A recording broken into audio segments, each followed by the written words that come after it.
I think that the question here is one of terminology. It seems like one of the sort of terminological debate is over the word lust, and what the definition of the word lust is what it comes down to. So, I think that to recap what the debate was, why don't you start with that? What was the actual debate between you and Dennis for those who didn't actually watch it? Dennis made the claim that if a husband watches pornography to avoid adultery, that it's not awful. And I'm of the opinion that pornography is an intrinsically evil thing to consume and that it's always wrong. And so we had a lovely back and forth on my show. And yeah, you're right. There was a lot of terminology that we were getting hung up on. So that's that. I think if somebody wants to say that pornography, you go. Yeah, so all I was going to say is I agree with you. I mean, pornography is an evil. The making of pornography is evil. The consumption of pornography is evil. Pornography, I literally wrote a book in 2005 when I believe I was 21 years old called Porn Generation about the evils of pornography, in which I detailed its mainstreaming into nearly every area of society. And I was called a prude at the time. And it turns out that if you go back and read the book now, it reads rather well in terms of being prophetic about how everything was going to be pornified across American society.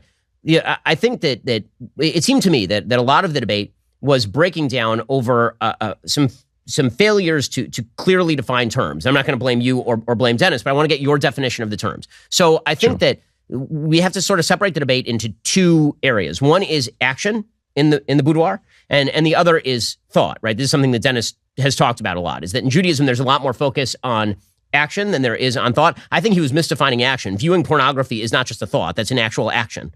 Participating in the making of pornography is actually an action, not just a thought. But Dennis's general principle, which is that Judaism cares far less about what's in your head than sort of how you act. Generally, that's true. Although there are certainly commandments that go to things like love your Lord with all of your heart and all of your means, right? Or the idea that you are not supposed to engage in envy of one's neighbor or their property or their wife or all the rest. I mean, there are certainly commandments that go to sort of mental state, to the mens rea, but Judaism definitely puts a lot of focus on action. But so in the realm of action, I would assume that there's pretty much no argument. We are both in favor of monogamous heterosexual marriage. All sexual activity outside of monogamous heterosexual marriage is sinful and wrong, according to both of us. And so do you think there's any distinction there? No, I'm pleased to hear you say that. It sounds like your view is closer to mine than Dennis's may have been. I'm glad that we're putting emphasis on action. I agree that there is a distinction, let's say, between adultery in the heart, as our blessed Lord put it, and adultery with the body. But that, and I'm sure you would agree, doesn't make adultery in the heart unimportant.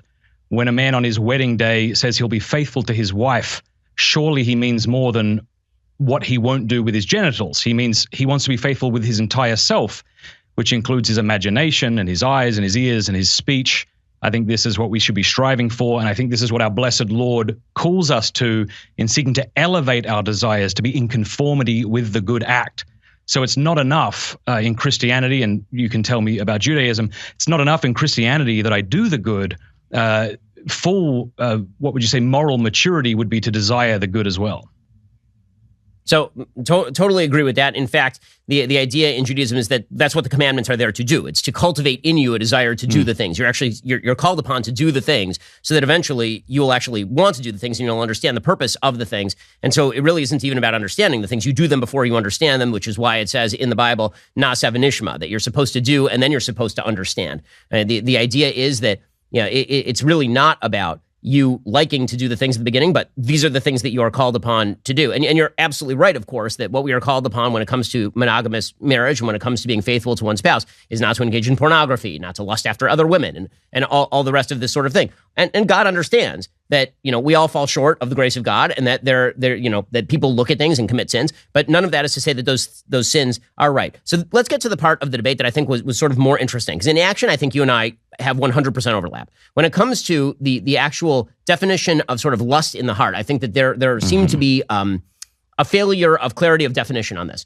So I think that Dennis, from my impression, was speaking about lust as, I think about my wife in the bedroom and I want to have sex with her. And I'm not thinking about the idea that she's a higher spiritual being at the time. I'm treating her as a person with their own sense of autonomy, as a person who is a higher spiritual being in the sense that I'm not engaging in any sort of immoral forcing. But at the same time, I see her, she's beautiful, I want to have sex with her. And so that is lust. I think you were treating lust as an absence of those provisos, meaning that you were seeing a woman fully as just a sex object. And so her lack of consent would mean very little, or you would attempt degrading acts upon her, even if she would consent to them, because you lust. Like, where is the distinction when you define lust? How do you define lust? Let's start with that.